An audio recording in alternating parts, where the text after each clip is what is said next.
Hey guys, tonight we re-crawling into the darkest corners of history dungeons so foul you can practically taste the mildew. You're the unlucky soul who's just been tossed into one. And spoiler alert, you probably won't survive this.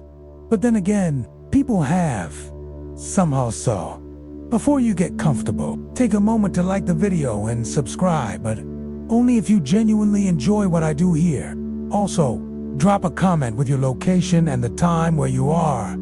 Love knowing where you're re-listening from. Now, dim the lights, maybe turn on a fan for that soft background hum, and let's ease into tonight's journey together. The door slams behind you with a groan like it's been waiting centuries to trap you. You stumble in, blinking against the dark only to realize that darkness is all there is. The kind that doesn't just fill a space, it presses against your face. Thick, ancient air, sour and damp.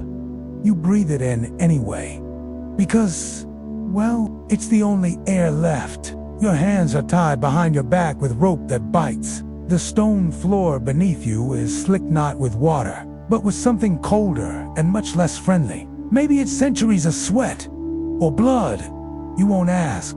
The guard who shoved you in said nothing. Not even a final insult. Just the scrape of keys, the clang of iron, and then loneliness. You shuffle to the side, the weight of manacles pulling your shoulders down. They've already begun their quiet work of bruising your skin. And the rats, oh, they're immediate. One skitters across your foot, like it's clocking in for the night shift. You try not to flinch. Veteran move.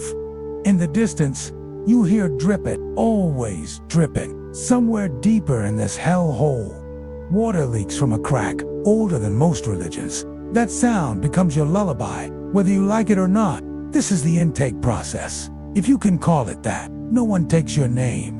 No fingerprinting, no mugshot. You just ... are. A numberless body tossed into the stone womb of a forgotten empire. Back in ancient Rome, places like the Tellianum weren't just for punishment. They were for erasure. Historians still argue whether some cells were ever meant to be emptied. You weren't imprisoned so much as swallowed. You sit against a wall, but the wall doesn't return the favor. It weeps cold moisture through your shirt. There's no light, not even a slit for the moon. No sounds of the outside world. Just the coughing of someone ... to cells down. You can't be sure. You wonder, what day is it? Was it even night when they dragged you in? Time in this place unspools like thread in darkness, and your sense of it, just one more thing they strip away. You reach your bound fingers up toward your face and scratch an itch with your knuckle. That's when you feel it. The wall, carved. Little lines, deep scratches, hundreds of them. One for each day someone else spent in this same exact spot. You try not to count. You try not to imagine if they made it out. You shift your weight. Something crunches beneath you. No. Just moldy straw. That's your bed. Congratulations. In medieval England, they sometimes gave prisoners straw beds filled with bug sand occasionally. Bits of the last tenant still buried deep in the stuffing. If you're lucky, it's lice. If you're not, it's black plague. You inhale slowly. It doesn't help. Someone screams from a few chambers over. It starts high, breaks in the middle, and ends with a rattle.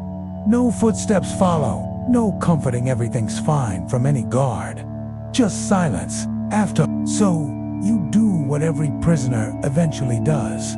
You close your eyes, you listen to your heartbeat, and you wait for your cell to introduce itself to you. One nightmare at a time. Somewhere near your feet, a rat sniffs your boot. You name it, Gregory. Because naming things helps, doesn't it? There is a historical account from 14th century France of a prisoner who swore he kept himself sane by befriending a spider. He called it Pierre, fed it crumbs, talked to it like a brother, said the worst part of his sentence wasn't starvation, it was the day the spider disappeared. Your Gregory pauses. You don't move, because in here, friends are hard to come by. The longer you sit, the more the cell settles around you like it's fitting your shape. The walls seem to breathe. The air seems to listen. Somewhere in a damp stone above you, a trickle becomes a drop. becomes a stream. You wonder, if you pressed your lips to the corner, could you drink? Maybe later? For now, you curl up, knees to chest, the manacles cold against your cheek. You try to remember the last time you slept in a real bed, or the last time anyone called you by name. But the cell doesn't want you to remember. It only wants you to endure. And if you're lucky, maybe even sleep. You wake up shivering. Except you're not sure you ever actually slept. It's more like your brain just gave up for a while. And now it's back equally cold, equally miserable, equally unimpressed with your life choices. Your jaw clicks. Your wrists, still tied, still raw. You stretch them as much as the rope allows, which is to say, barely. And now you know why ancient prisoners always looked older than they were. The floor is punishment enough. You wiggle your body just enough to brush aside some of the damp straw. Underneath, the stone is slick. The mold has texture. You try not to think about how many other bodies have rotted in this exact depression, because they have. Definitely. If you're lucky, you've got some straw. If you're really lucky, it hasn't already been claimed by lice, silverfish, or the occasional beetle parade. But no one's lucky in here. Especially not you. Throughout the ancient world, prisons weren't built for comfort. They were, essentially, holding pens. The holding could last years, decades, lifetime. In medieval Scotland, cells were often sunken beneath castles, little more than pits dug into the ground. Prisoners were sometimes dropped in by rope, and rarely pulled back out. Your cell, it's slightly more refined. A proper stone slab along one side. That's your bed. If you stretch the definition until it cries, it's cold, hard, and it smells like centuries of other dreamers. You lie back down, if only to change which part of your spine is being punished. Your ankles throb, your shoulders have gone numb. Your brain is bored, but your body is wide awake in the worst way. Welcome to the classic sleep struggle. Too tired to be alert, too miserable to rest. At some point, you shift your head and feel something.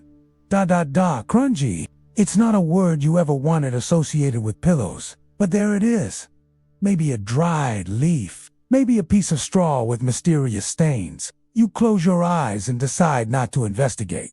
There's a reason so many medieval prisoners went mad. The body's discomfort becomes the mind's obsession. Every itch magnified, every cramp a chorus of pain. And then there's the quiet, deafening, constant, vast. In ancient China, some prisons had no official bedding at all. You just laid directly on clay or packed earth. There's one account of a prisoner using his own hair as a pillow. Resourceful, disturbing, kind of both. And then there were the cells built specifically to induce madness. In Florence, there was a jail called La Stench that kept some prisoners in near-complete darkness for weeks, fed only bread and water. No human contact, just a low ceiling and a thin mat crawling with mites. You feel a twitch in your leg, not a cramp, something else. Movement. You jolt upright or as upright as you can, given your restraints in. Feel a gentle pressure behind your knee. You kick. It scurries Rat, maybe, or Gregory, checking back in. Your reward for surviving the night. Another night, and another, and then another. You're already learning that time doesn't behave here. It stretches when you suffer and snaps when you slip into exhaustion. There's no sun to track, no bells to ring the hour, no rooster to crow. The only clock is your stomach hand. Even that has started to shut up. You rub your face on your shoulder. Your cheek brushes rough fabric, scratchy, damp, and it smells like someone else's armpit. Because it probably is someone else's armpit. Your shirt is either reused or never washed. You shift your head to the side, rest your temple against the wall. It's cold, but consistent. And here, consistency is comfort. Ancient jails didn't do laundry rotations. In some medieval jails, clothing was deliberately taken away ostensibly to prevent escapes, but more likely to remind you of your vulnerability. Naked, freezing, and humiliated. An extra layer of psychological punishment. You whisper softly, just to see if your voice still works. It does. Your back aches. Your neck's got that stiff, crooked tilt from lying too long on uneven stone. Barely. You whisper something else, your name. It sounds fake now, like a rumor about someone else. You exhale. The breath curls warm against your lips, then vanishes into the stone. There is a quiet historical debate about whether prisoners were routinely allowed blankets in Roman and Greek jails. Some scholars argue they weren't considered necessary, while others claim some form of bedding token was issued in upper-class facilities.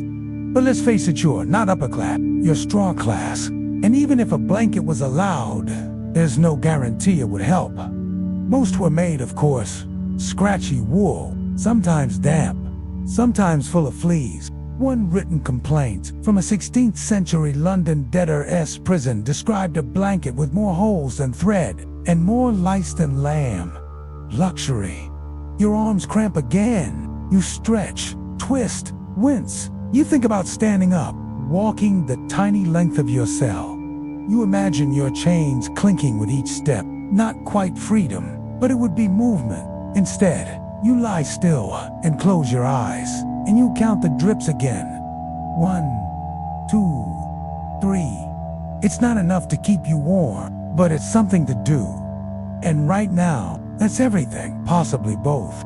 Your stomach makes a noise so loud you momentarily think it's someone else, a low, watery growl, followed by an emptiness that feels almost personal, like your insides are offended that you dared to exist this long without feeding them.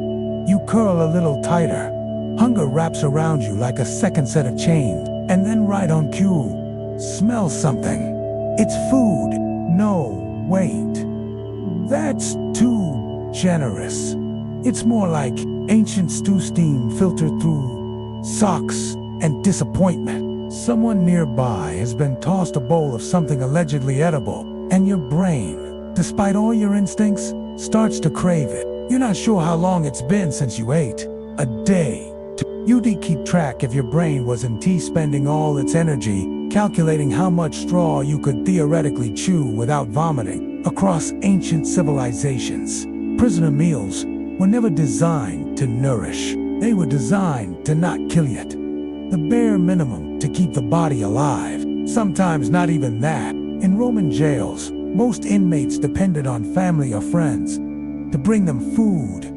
No visits, no dinner. The state wasn't about to waste coin on feeding the condemned. In medieval Europe, prison diet was synonymous with gruel. And when we say gruel, we mean watery oats, if you were lucky. Old bread, soaked in broth, if you were even luckier. And if you weren't lucky at all, moldy leftovers, kitchen scraps, or nothing. And here comes your version of a feast. You hear a thunk outside your door. The unmistakable sound of a wooden bowl sliding across stone. Your cell opens briefly, just enough to toss in a tray without making eye contact. No greetings, no small talk, just plop, then gone. You crawl toward the bowl like a dying pilgrim approaching a holy relic. Your knees creak, your chains drag. You smell it before you see it. Congratulations. It's gray. You're not sure if it was ever warm. The surface is dotted with something that might be lentils, or bugs you pretend it's lentils. There's a hunk of bread next to the bowl. It's hot enough to qualify as a weapon. You pick it up. It smells like time, ancient time. Still, it's food. You dip the bread into the gray slop and try not to think about texture. Chew slowly. Don't gag. That's the secret. A slow chew, a slow swallow. And if you're lucky, your body might just believe it's been fed. A historian once wrote about an Ottoman dungeon where prisoners made tea from crushed rat bones and mold scraped off the wall. They believed it strengthened the blood. Mostly, it just stopped the hunger pangs for a while. You consider scraping some moss off the corner near your foot. It's greenish. It smells like earth. You tuck the idea away. Might be tomorrow's delicacy. Halfway through your meal, you bite down on something hard. You pause. You reach into your mouth. A tiny you remove it like a dentist performing medieval surgery. You stare at it. There's no outrage, no confusion. You simply flick it away, like one does with unwanted things. Historians still argue whether prisoners were deliberately given unclean food to break their spirit, or if it was simply what happened when you leave a pot of soup bubbling for 4 days, straight in a smoky kitchen that doubles as a rat nest. Either way, it worked. You finish your bowl. Every last smear. You don't feel satisfied, but you feel less hollow. And in here, that's progress. There's a story might be real, might be prison legend about a monk locked in a medieval cellar who survived 2 winters by collecting condensation from the ceiling and eating dead flies. He later became a saint, probably because no one else wanted to argue with someone who'd done that. You press your back to the wall, licking a bit of broth from your fingers. It's cold now, slimy, better than nothing. Your cellmate from the next cell coughs again, then softly.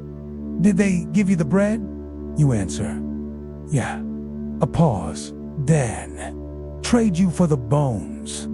If you've got any bones." You look back at your bowl. You find one tiny, probably from a bird. Maybe not. You slide it toward the wall. There's a crack beneath the stones, just wide enough to pass small things. The mystery voice accepts it gratefully. You hear chewing. Wet, determined chewing. This is community. In some jails, bone trading became currency. You could file them down into picks, use them as dice, or simply chew them to keep the hunger at bay. One early 1700s report from a prison in Naples mentions a black market trade in fish bones. 5 bones for 1 extra scrap of meat. Your stomach, temporarily silenced, shifts again. It's not full, but it's not screaming. And that's what counts. You curl back up on the stone bed, the wooden bowl still warm beside you. A single beetle crawls up the side, dips a feeler into the sludge. You let him. It's only fair. You don't know what time it is. You don't even know what day it is. But your wrists definitely know it's punishment o'clock. The rope is gone now, which should feel like relief.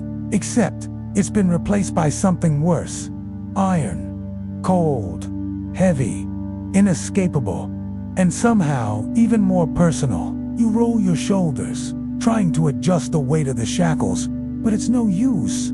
They've settled in, like unwanted roommates, who've decided to redecorate your bones. The skin around your wrists is rubbed raw, pinched pink and purple where the metal has decided it belongs. The worst part, the smell. Iron has a scent, especially when mixed with sweat, grime, and dried blood. It's metallic, earthy, and clings to you like guilt.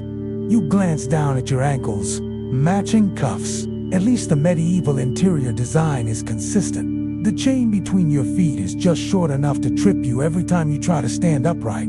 It's not an accident. It's a feature. You're meant to feel stupid when you fall. It's part of the experience.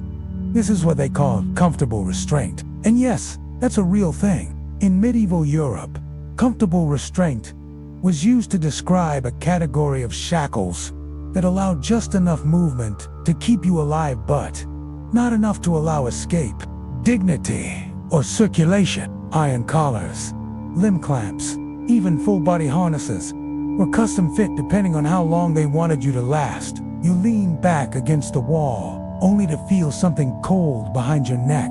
You reach up. Another shackle, a collar, thick, bolted, with a chain linking it to the wall. Oh, good. You're now part of the decor. The collar keeps you from moving your head too far in any direction. Just enough motion to breathe, not enough to forget who's in charge. A soft metallic jingle reminds you that you're not alone. From the cell next to yours, you hear someone shifting iron, scraping stone, then silence. You imagine them in the same setup. Maybe their collar's tighter. Maybe their cuffs are rusted shut. Maybe they like the sound of the chains now. A lullaby for the damned. In ancient Greece, prisoners were sometimes restrained with fetters known as pede. Basically, iron shoes with no fashion sense. Historians still argue whether these were standardized tools or just whatever the jailer could cobble together from old weapons and farm equipment. Either way, once they went on, they weren't coming off without a blacksmith or a divine intervention. You try shifting again, just to test the limits. The chain from your collar jerks taut. Your head stops. You sigh. Cool. Tethered like a goat. Some prisons had what was called a standing cell. A chamber so narrow and shallow that you couldn't T-sit, couldn't lie down, couldn't stretch. Just stand. 4 days. Some say hours. Some say weeks. A slow collapse of body and spirit. One prisoner in 15th century Poland was locked standing for 11 days, given nothing but sips of water and prayers for his spine. Your version is a little more lenient. You can sit, kind of. You can lie down. If you don't mind dragging 5 pounds of chain with you, you wonder if anyone has ever pulled a shoulder muscle in their sleep, just from wearing too much metal. You shift again. Your wrists creak. The cuffs pinch. The collar bites into your throat. You decide to name it. Sir, it's dumb, but it helps. You start humming, quietly. Nothing specific, just a droning hum, soft and steady. Like monks in an echoing cathedral. It fills the silence and gives your thoughts something to follow. Then, a fact creeps into your mind, uninvited but persistent. In the dungeons beneath Venice, known as Pio Benamed, for the lead roofing above that made the heat unbearable, restraints were often used not to keep prisoners from escaping, but to stop them from moving so much they hurt themselves. The goal wasn't death. The goal was degradation, because a dead man tells one story, but a broken one, he tells dozens. Your breathing slows again, not from peace, but from exhaustion. It takes effort to do anything with iron eating into your skin. Even blinking feels like a betrayal of energy you don't have. One of your cuffs has started to rub deeper. You feel a warmth that's not welcome. A cut. Small, probably, but persistent. A slow whisper of pain that joins the background choir of aches, already taking up residence in your bones. You know what this means. It's time to stop struggling. The restraints aren't going anywhere. Neither are you. So you lie down again. The chains clinking like a lullaby written in rust. You curl up as best you can, cradled by cold metal and rough stone, and try to sleep. Your cheek rests against the floor. Sir Chokinton presses into the back of your neck. You close your eyes and think about freedom. Then you laugh, just once. Because it's funny. It really is. Someone's humming. Not you. You're too sore, too tired, and frankly, too irritated with your iron jewelry to hum. But someone nearby, maybe the next cell over is, softly tuning their pain into a melody. Off-key faint. Weirdly calming. You press your ear to the wall. It's thicker than it looks. You can barely hear anything except your own heartbeat and the sound of your shackles adjusting whenever you move. But the humming continues, like it's not meant to reach you directly. More like it's being hummed for the cell itself, like a lullaby to the stones.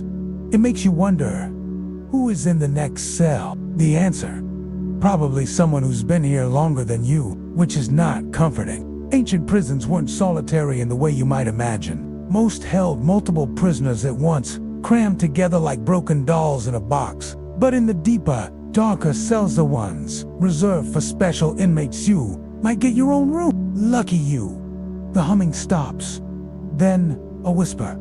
Hey! You flinch. It's too sudden. Too close. Again. Hey, you don't answer right away, but eventually, you whisper back. Yeah. A pause. Then don't worry. That goes away. What does the hope? Well, great. You settle into the silence again.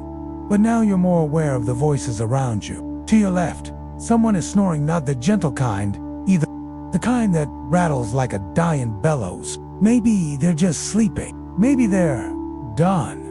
You don't want to ask. Further down the corridor, a muffled argument erupts. Something about bread, or maybe rats. Or bread and rats. It fades almost as quickly as it begins. and directly across from you, nothing. But you feel someone there, watching, breathing through the cracks in the wood. That kind of quiet, that's not actually quiet, the kind that has teeth. You clear your throat. Anyone there? No reply. Which is somehow worse than if they'd screamed. In ancient Roman prisons, political prisoners and philosophers were often kept in higher chambers, away from the violent rabble, but that didn't always mean better treatment. One story tells of Boethius, the Roman senator and thinker, writing the Consolation of Philosophy, while in prison penning wisdom with one hand, while rats chewed at his toes. That's multitasking. You wonder what your neighbors did to end up here: murder, theft, insulting a noble's fashion choices. You barely remember now. It seemed important before, but the dungeon doesn't care about your story. It only wants your suffering. Your guilt is optional. Another whisper. You got a name. You hesitate. Then give it, the voice says. Nice. Mine used to be Thomas. Don't remember what it is now. Used to be, yeah. Sometimes the walls rename you. ... Okay? That's not unsettling at all. You try to picture Thomas, you imagine a man curled like you, limbs pressed to stone, eyes open too long. He's probably scratched tally marks into the wall. Maybe even named the bugs. Maybe he's not real at all. A quirky tidbit historians love to share. In some medieval prisons, inmates created entire social hierarchies inside the walls. There were cell bosses, unofficial cooks, storytellers, even priests. Not assigned. Of course, just roles. Filled out of necessity. Because when you're stuck with strangers and suffering, you either build a world or break apart. You wonder who you'd be. The philosopher, the rat whisperer, the one who never speaks but always listens. You glance again toward the wall. You speak softly, as if not to wake the chains. How long have you been here? No answer. Thomas? Nothing. You press your ear to the stone again. Heartbeat thudding in your ears. But there's only silence. You lie back down, eyes tracing invisible cracks in the ceiling. And now, with every breath, you wonder, who's in the next cell? Or maybe the better question is, who used to be? The footsteps come long before the voice. Heavy boots on stone, steady and slow. Like whoever's walking wants you to hear them. They drag just enough at the heel to announce authority. The kind that doesn't need to run. The kind that enjoys being feared.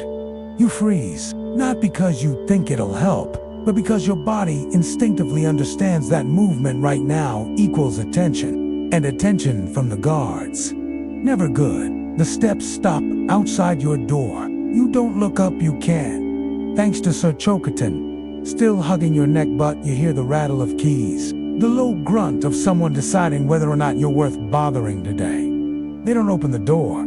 Just spit on it. A wet smack against the metal slot, followed by laughter. Then boots again, fading away. One slow step at a time. Your appetite returns. For vengeance. In ancient prisons, gods weren't really gods in the modern sense. They were more like landlords of misery. Their pay was poor. Their authority, absolute, most made up. For the lack of prestige, by exercising their cruelty, some even charged prisoners for basic rights: water, space, or the luxury of not being punched in the face before bed. You hear the same boots return 5 minutes later. This time, they stop 2 doors down. A loud crash. Screaming. You press your back to the wall, pretending you're invisible. Someone barks. There's a clang, a slap, then silence. You wonder if the prisoner 2 doors down said something or just existed too loudly. One historical tidbit, often skipped over in textbooks. Medieval jailers sometimes doubled as executors. That meant the same guy who brought your food might also be the one to bring your in. Imagine your waiter and your assassin being the same cheerful fellow. Efficient, terrifying. A guard stops outside your door again. This time, you risk a glance through the slot. Bad idea. His eyes meet yours. Small, sharp eyes under a battered helmet. The kind of face that looks permanently unimpressed. Like everything you do is wrong by default. He says nothing. Just ... watches. Then, Tap, tap. Tap his knuckle on the metal. You swallow hard. He walks away again, and you finally exit. One day, when you re-out you'll tell people the worst part. Was empty, the hunger, or the cold, or the stink of your own body? It was that knock, that small, meaningless sound that meant absolutely everything. Guards like him weren't born cruel. They became it. There is a scholarly debate about whether dungeon guards were trained or simply recruited from the angriest members of the militia. Some argue it was a job for the desperate man who needed coin and had nothing left to lose. Others claim cruelty was a requirement, not a side effect. One thing's for sure. Nobody ends up a dungeon guard because they love people. You close your eyes again and try not to imagine their faces. Instead, you imagine their backs as they walk away for the last time. Maybe when the walls crumble, or the ceiling caves in, or Gregory the Rat leads a coup. Anything's possible when your brain's been left alone this long. Your shoulder twitches. You shift slightly, which makes your chain clink. Another voice calls out from 2 cells down. He hit me with a bone spoon. Silence. Then laughter. Your laughter. You don't even mean to. It just escapes worn out and wheezy. You're not sure if it's funny because of how absurd it is, or because everything is absurd now. Probably both. Don't let them know you laugh. Someone says quietly from somewhere else. They don't like it. Who? The gods. Oh, right. Them. The invisible hands of suffering. The door clatters suddenly, as if responding to your amusement. You freeze again, but it's just wind. Or maybe the stone shifting, or maybe the dungeon exhaling. Still, you don't move for a while. Because in here, even the air feels like it's watching you. You're awake now. Not fully, not comfortably just ... Awake in that dungeon sort of way, where your body aches from sleep and your mind aches from knowing you slept at all. Something smells off, and considering everything you've smelled so far, that's saying something. It's metallic, sharp, like old blood and rust, with a hint of panic. You hear dragging, not your chains this time, someone else's, and then a scream. Not loud, not fresh, not even surprised, just resigned. A sound that says, not again. You hug your knees. Even though it tightens the chain around your neck, you do it anyway. You want to feel small, harder to reach, easier to miss, but nobody's coming for you. Yet, tonight's torture belongs to someone else, maybe you. Later, you'd like to think ancient punishments were rare, reserved for the worst. Spoiler, they weren't. Punishment was the entertainment. Executions were public. Torture was a show. Sometimes they even charged for front row seats.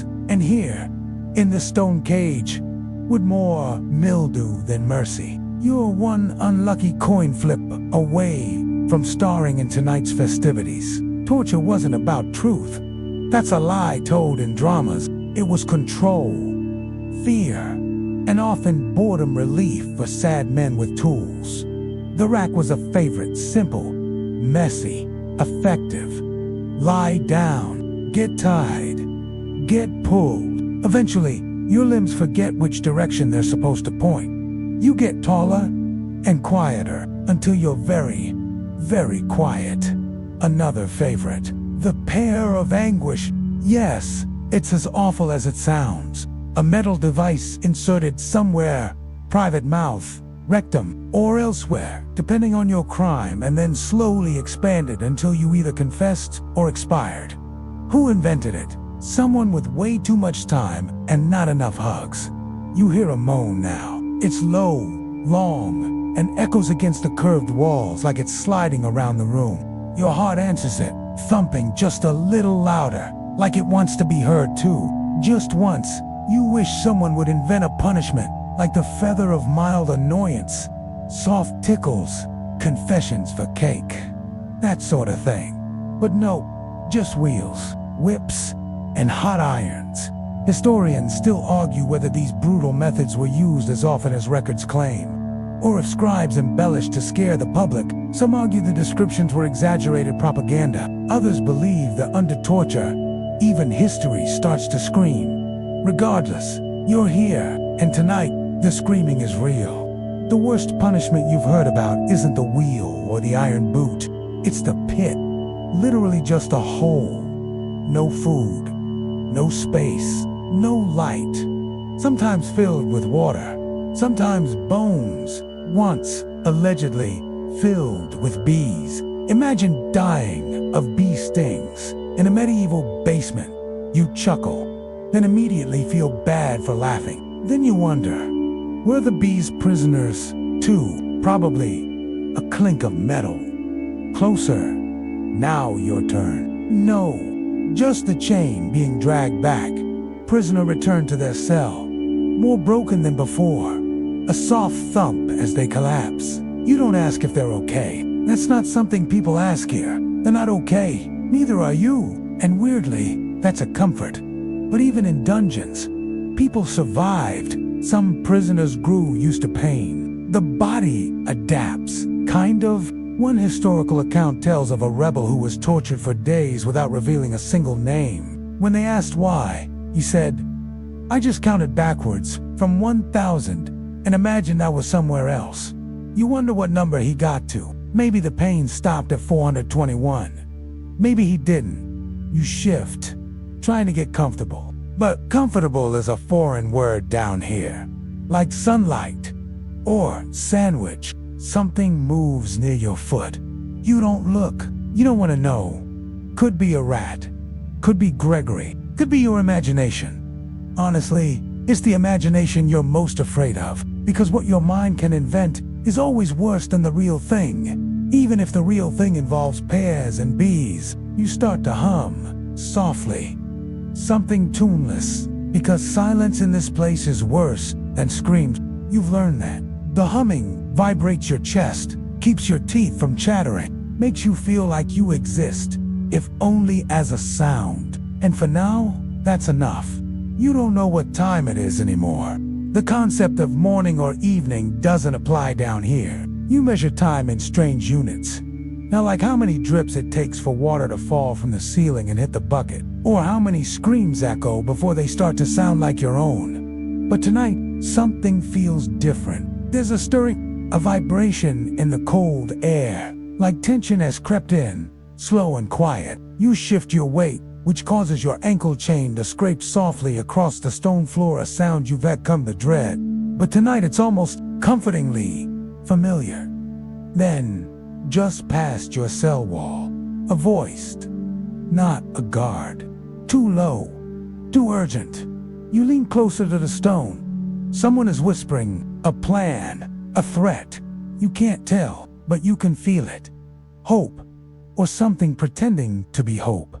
Someone is planning to escape. Now, let's be clear, you're not some action hero. You're not digging your way out with a spoon or flipping a guard with your wrists tied behind your back. But people have escaped. Somehow, in fact. One of the strangest true tales involves a man who supposedly broke out of a medieval Italian prison by smuggling himself out inside a giant wheel of cheese. Yes, cheese. You whisper to yourself. Respect. But not everyone gets a cheese exit. Some carved tunnels. Some bribed guards. One man faked being dead for so long, the prison actually buried a man. His friend dug him up that night. Risky, yep. Genius, also, yep. But the most absurd escape attempt. A prisoner who covered himself in honey to slip through the bars. Okay, it wasn't just honey, he starved himself for weeks. First to get skinny enough to wiggle out. The honey was just for lubrication. Unfortunately, the rats and ants found him first. Historians still argue whether that story's real. Some say it's an exaggerated fable, told to scare new prisoner. Others insist it's in official records, buried somewhere between tax documents and confessions. Written in crayon, you consider your own options. You have no spoon, no cheese, no honey, just a small pebble and your imagination. You name the pebble Gerald. Gerald, unfortunately, is not very helpful. But you're not completely doomed. Sometimes, the best escape isn't physical, it's mental. Prisoners would tell themselves stories, repeat poetry, or recite laws they barely remembered. One Greek prisoner is said to have written an entire book in his head, repeating each line every day until he was released and could write it down. That's brain gymnastics. You can barely remember what a sandwich tastes like. You once met a guy back when you had conversations who said he escaped just by being forgotten. Literally, they moved to prison. His name wasn't on it, so he just walked out. You chuckled then. Now, you wonder, could you become forgettable enough to leave? You start humming again. Your humming is terrible. Perfect. Tonight, the whispers grow louder. Someone's definitely making moves. Metal on metal. How'd they get keys? You imagine a prisoner slowly befriending a guard. A coin. A promise.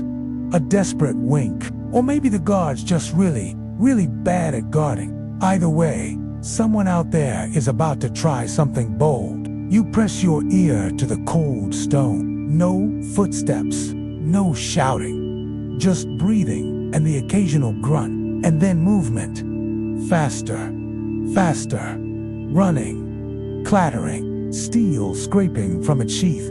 Your heart leaps and then slams itself against your ribs. You wait. You count. 1. ... 2. ... 3. 10. ...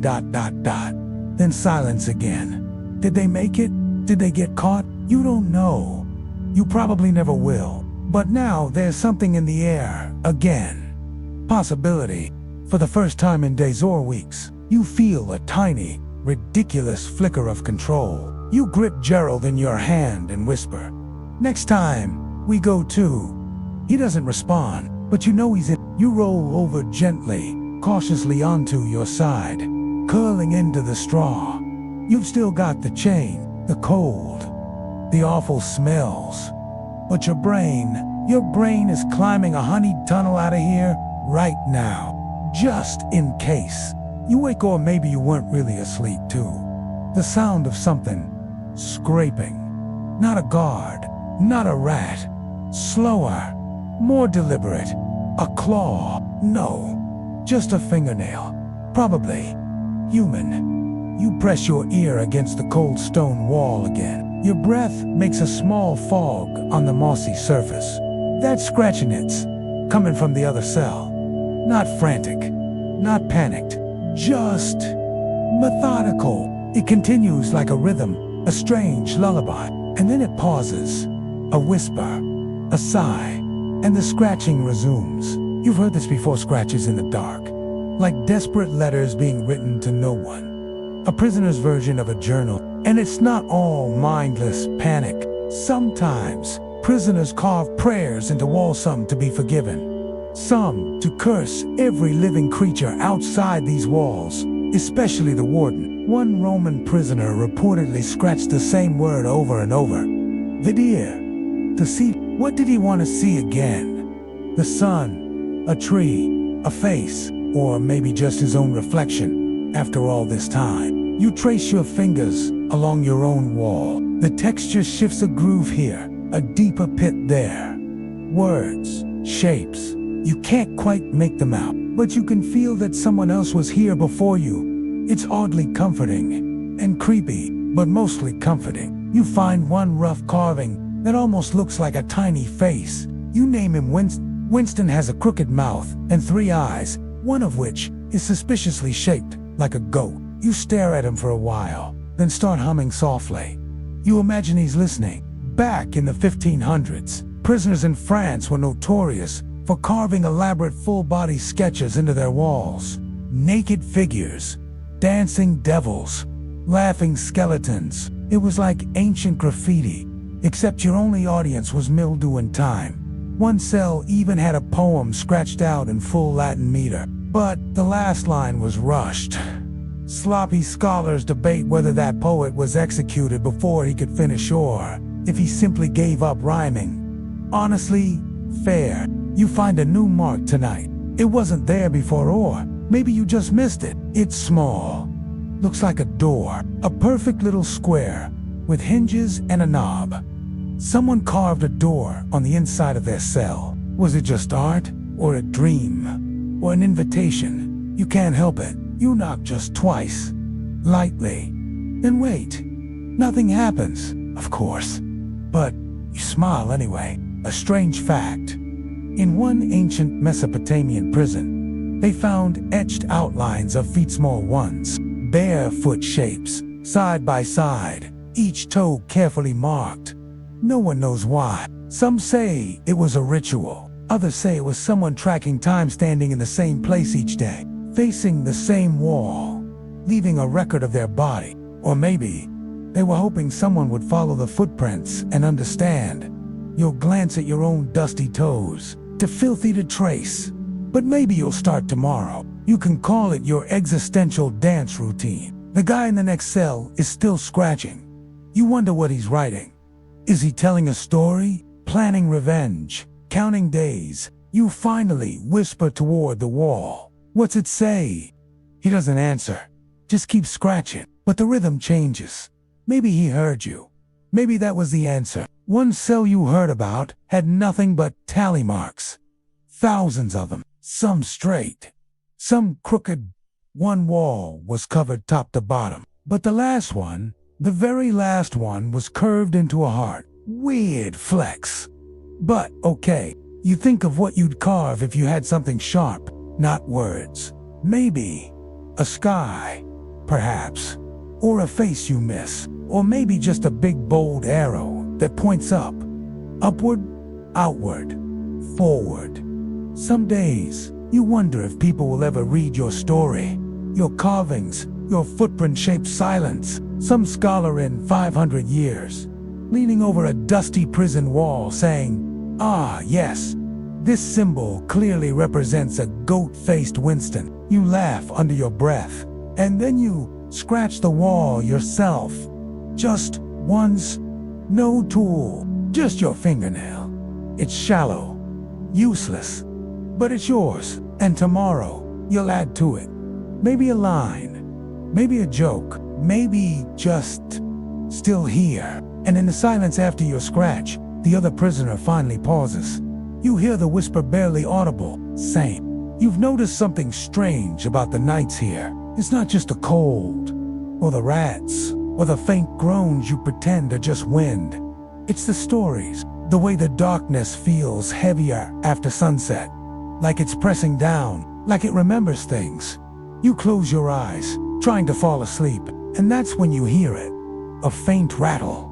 Not chains. You know the sound of chains by now. This is softer. Clink, clink. You sit up slowly and glance toward the far corner of the cell. There's nothing there. Of course, just shadow and that weird damp patch. It kinda looks like a screaming face. Totally normal.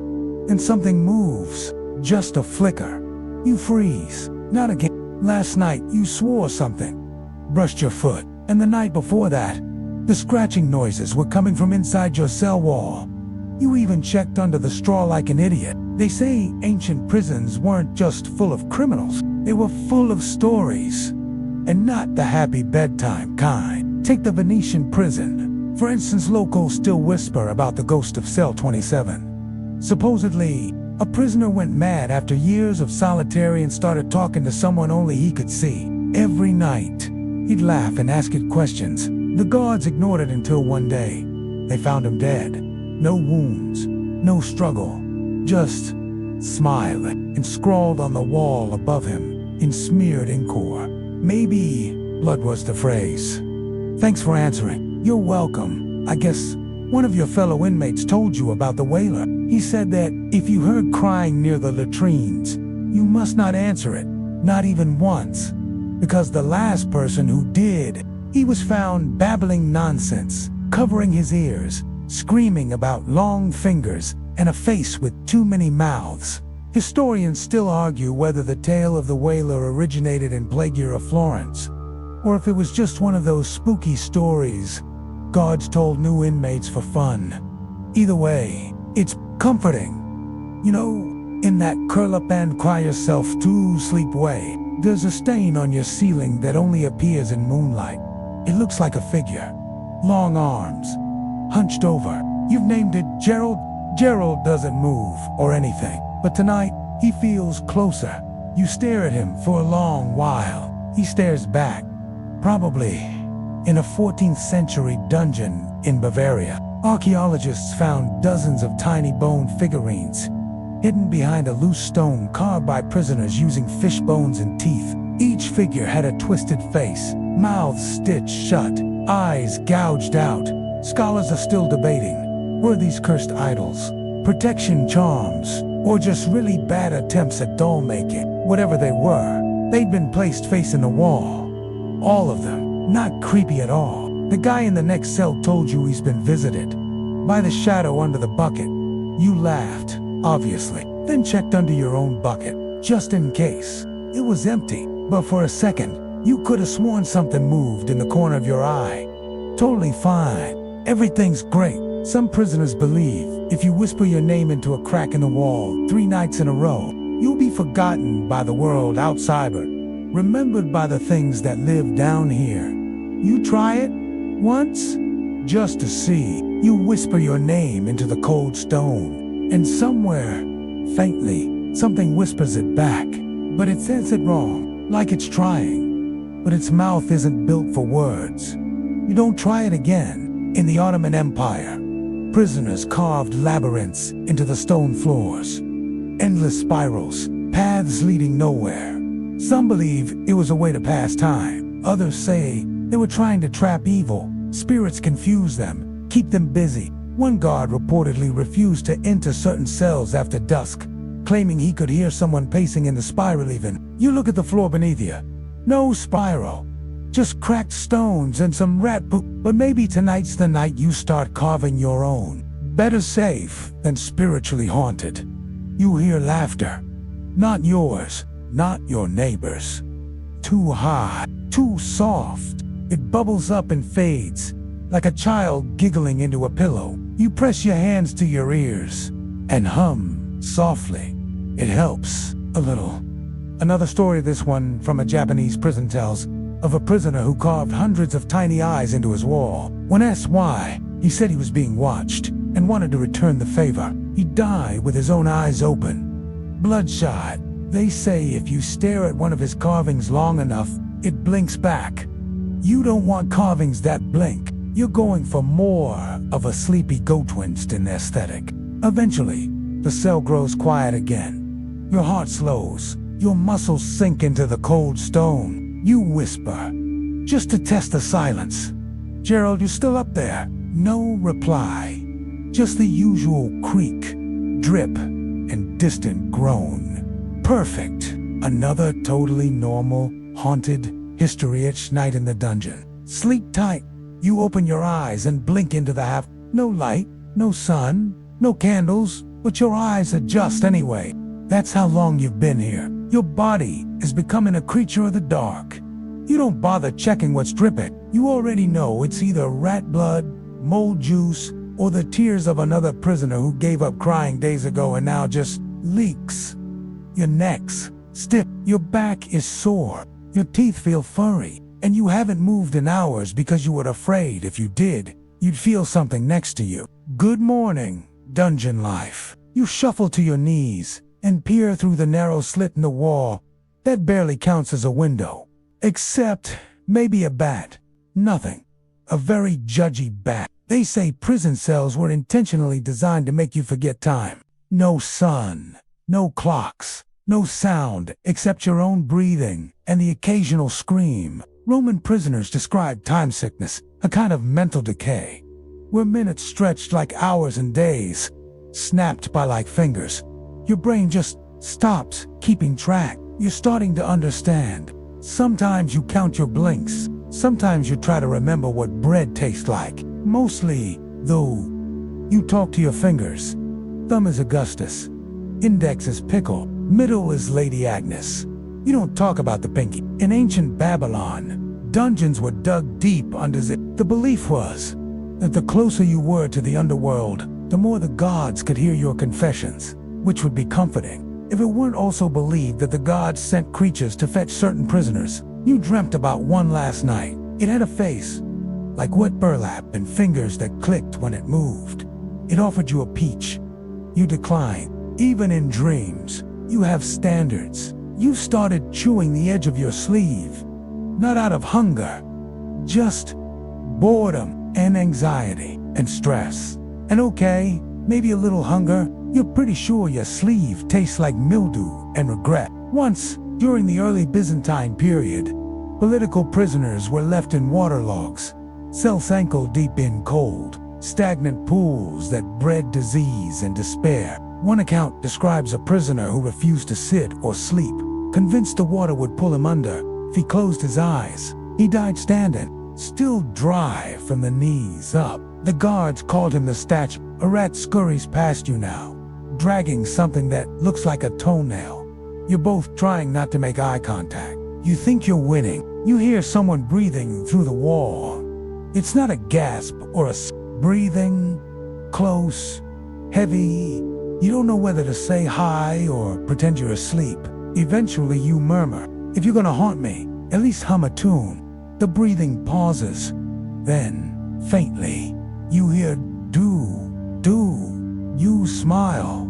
It's the worst lullaby you've ever heard. In Elizabethan England, prison folklore tells of a man called a listener.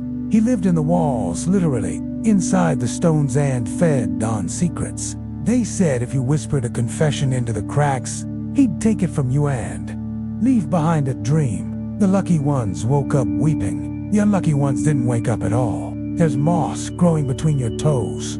You name it Claude. Claude is doing well. Thriving, actually. You're proud of Claude. You find a beetle in your straw mattress. Instead of squashing it, you let it crawl up your arm. It's nice to feel something move that isn't imaginary. You decide it's a girl. You call her Princess Scuttles. She lives in your sleeve now. You think about the sun, what it might feel like now. Would it burn? Would your eyes melt? Would your skin peel like old parchment? It sounds dreamy, but then you remember ancient prisoners who were blinded on purpose, a common practice in the 12th century for spies, traitors, and sometimes just really annoying peasants. No need to feed the blind, after all. So maybe no sun is fine. You hear someone sobbing again, but it's behind the wall, and your cell's the last one on this corridor. No cells past you, no hallway, just wall. You hum softly to drown it out. Princess Scuttles taps your collarbone like applause. You hum louder. It's hard to tell what time it is. You suspect it's been 3 days since the last gruel bowl, or maybe 1, or maybe 12. Time is soup now, a thick, flavorless, stretchy broth that clings to your thoughts and leaks out your ears. But hey, at least Gerald's back on the ceiling. You missed him. His little smudged face, his ominous aura. You wave. He doesn't wave back. Classic Gerald. Eventually, the dripping slows. Your fingers go numb again. You lay back on the stone. The moss under your shoulder feels familiar. Soft. Like home. And then, silence. Not quiet. Silence. The kind that presses against your eardrums like a scream waiting to happen. You close your eyes. You hope the listener's in a good mood tonight.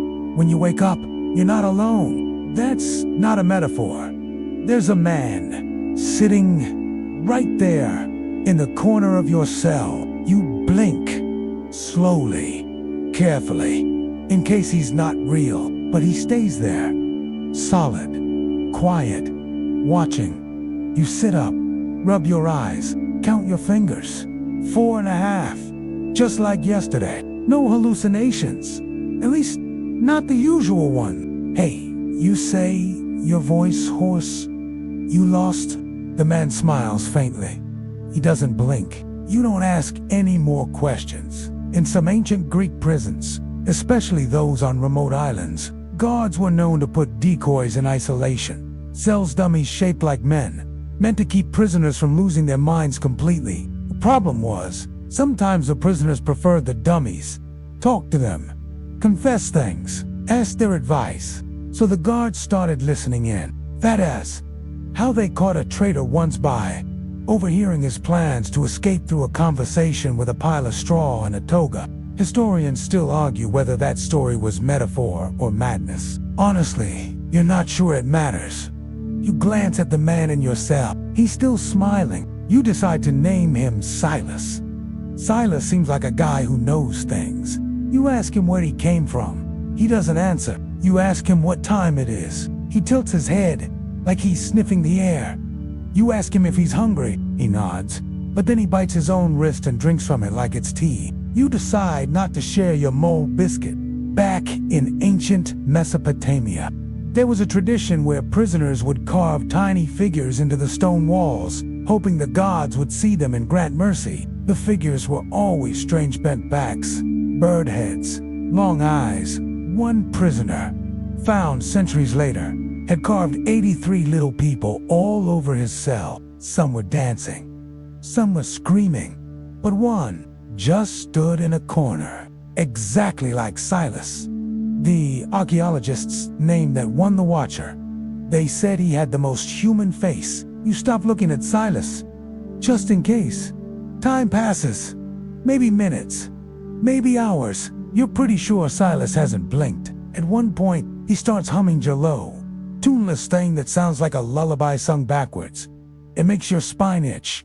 You decide to hum along. Now it's a duet. During the Temps dynasty in China, some political prisoners were subjected to silent companionship. That S, where the guards placed another prisoner in your cell, who wasn't he allowed to speak? Ever. If they did, they'd lose a finger, then a hand. The silence was meant to drive both of you mad. Sometimes it worked, sometimes it didn't. But those who survived said the silence wasn't the worst part. It was the feeling of being watched, judged. You glance over. Silas nods. You feel weirdly flattered. You offer him a scrap of old parchment you found in your straw. He takes it, eats it delicately, like a dessert wafer. Okay, so not a ghost, but maybe not a ghost. You remember a tale from medieval France about a man who claimed to be haunted by a fellow prisoner, who never spoke, but mimicked everything he did. The ghost man would eat when he ate, cry when he cried, sleep when he slept. Eventually, the prisoner tried to trick him by pretending to die. He held his breath, went limp. The ghost didn't react. The next morning, the guards found the prisoner dead, suffocated, alone, and the cell empty. No second man, no signs anyone else had ever been there. You shiver. Silas tilts his head. He starts tapping one finger on the stone. Slow, rhythmic. You count the beats. 7. Pause. 3. A pattern. You tap it back. He smiles wider. Somewhere inside you, a small part panics. But most of you is just glad to have company. Even if it's strange. You try to sleep? Silas doesn't move. You crack one eye open. Still there, you mutter. Don't do anything weird while I'm out. He doesn't answer. That's somehow worse. Ancient Roman prisoners used to scratch tallies into the walls days, weeks, sometimes words, things like soon or almost or gone. You think about adding your own. Instead, you write one word in the grime with your fingertip. Seen. You don't know why, but Silas watches you do it and smiles. Eventually, you drift off. Not deeply, but enough to float. And you dream of the listener and the watcher and a man with Silas's face standing at the edge of a cliff, holding out his hand. When you wake, you're alone again. No footprints, no sign, but the word seen is smeared now, almost like someone touched it or licked it. You blink into the dim. You miss him. God help you. You miss him. Somewhere in the stone, you hear tapping. 7. Pause. 3. Pause. 7. Again, you smile. Because maybe you're not alone after all. Maybe you never were. Your next visitor is far less charming. She arrives with no sound, no footsteps, No tapping, just a soft scratch of cloth against stone. And the scent of old flowers sweet. She doesn't introduce herself.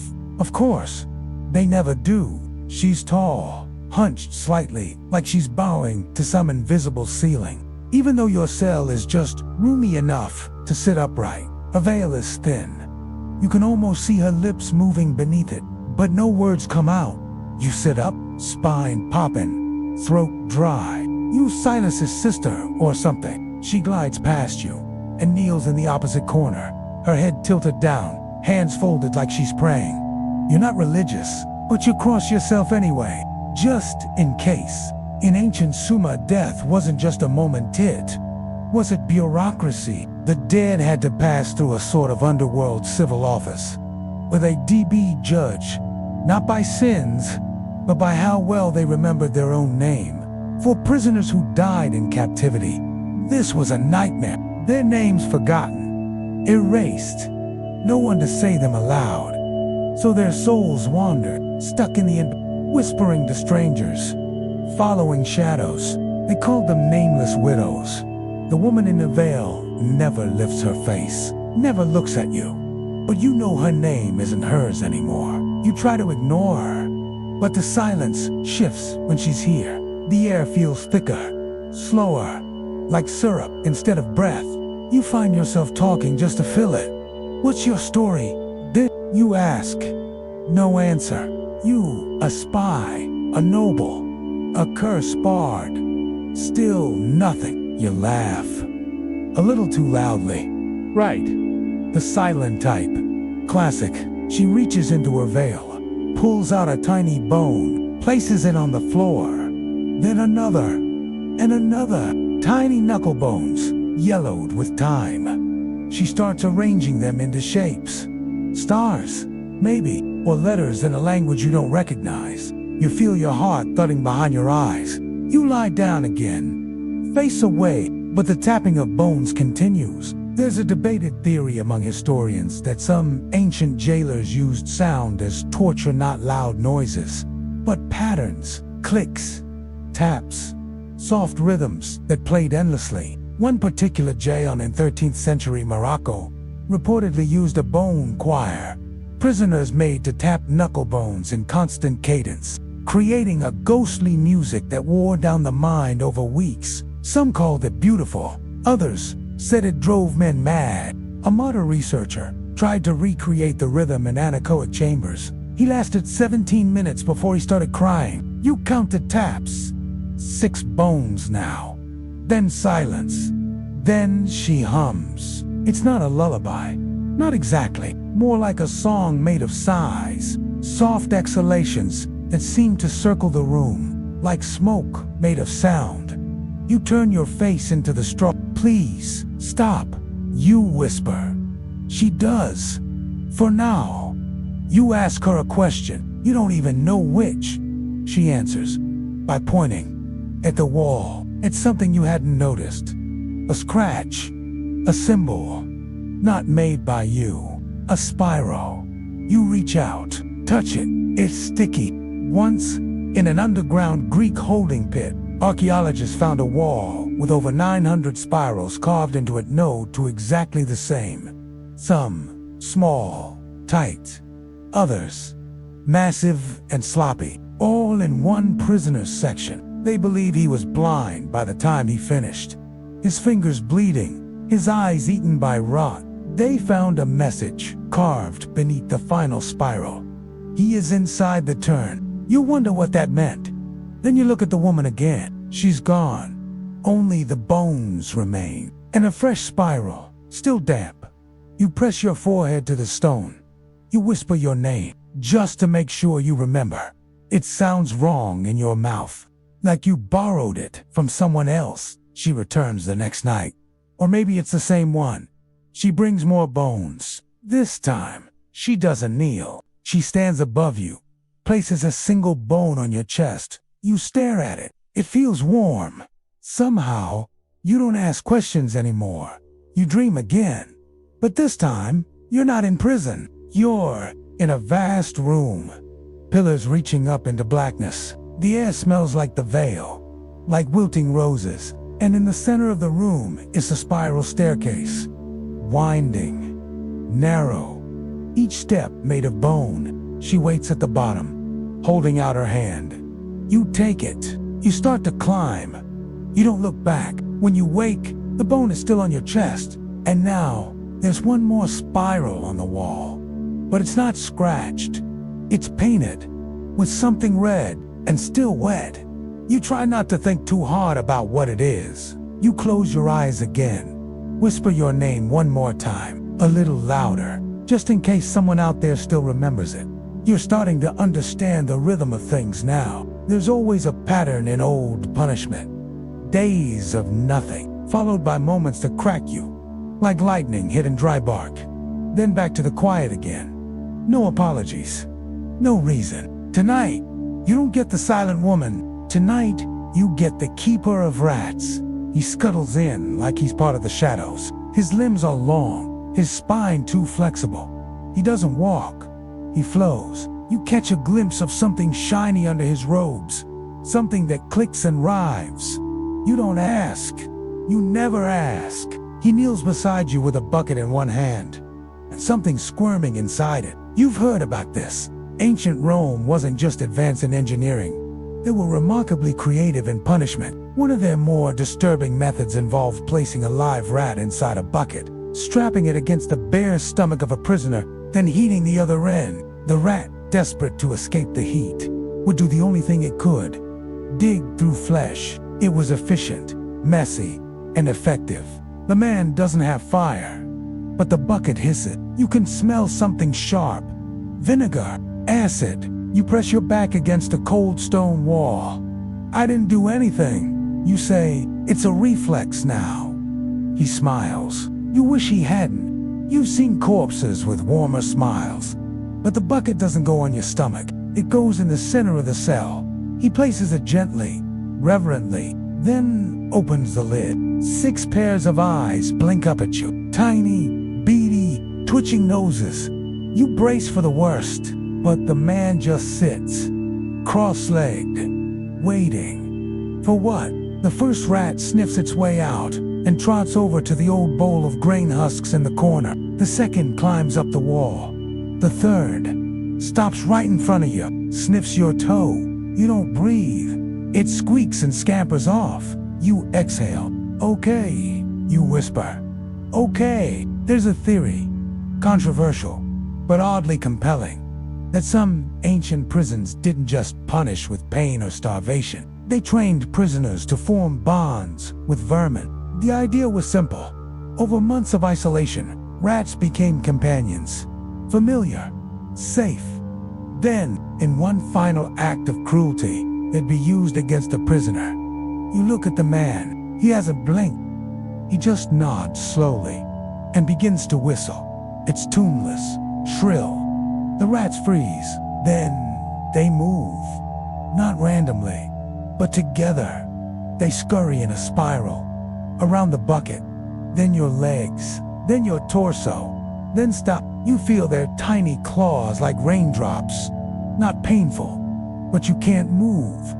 You can't scream. You just lie there. The man leans close and whispers, "Tell me your crime." You try to respond, but you don't know. You still don't know. It's a blur, a stolen scroll, a wrong word, to the wrong man. You've been here so long, you don't even remember your old face. Just the smell of straw and iron. He places something in your hand, a small pouch, soft. You open it with shaking fingers. Dried berries, tiny and hard.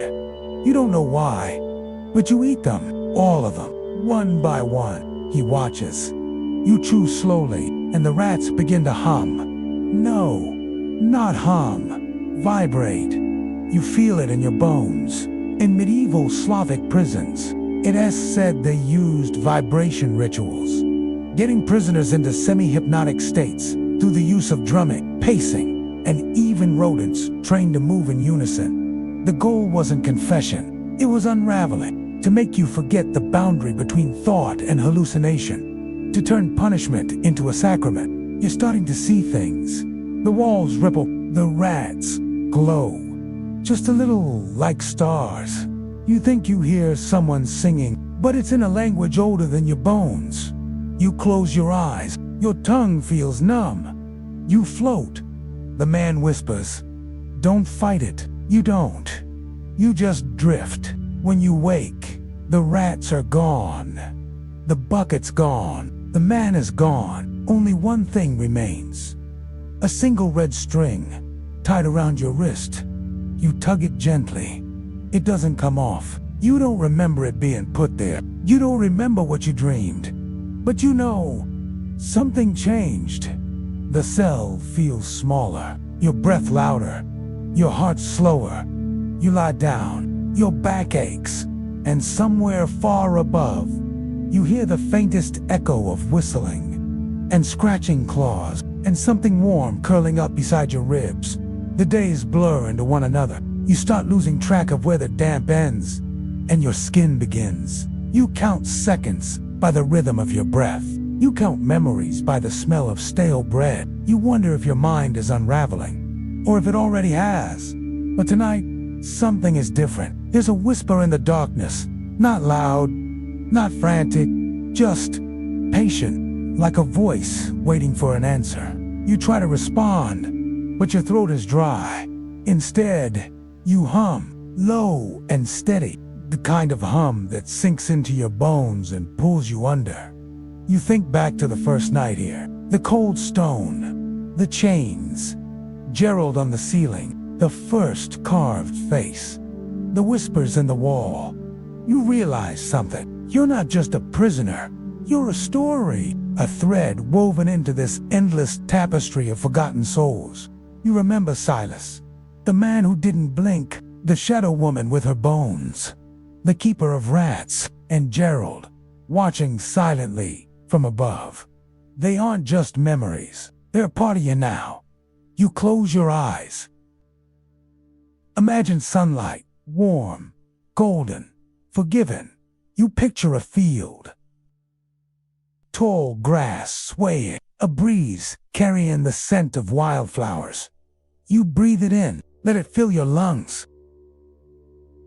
The walls seem to breathe with you. The shadows pulse gently. The cold softens. You feel a hand, maybe your own, reach out, touch the stone, leave a mark, a spiral, a signature, a promise. The night stretches long, but you're calm, ready.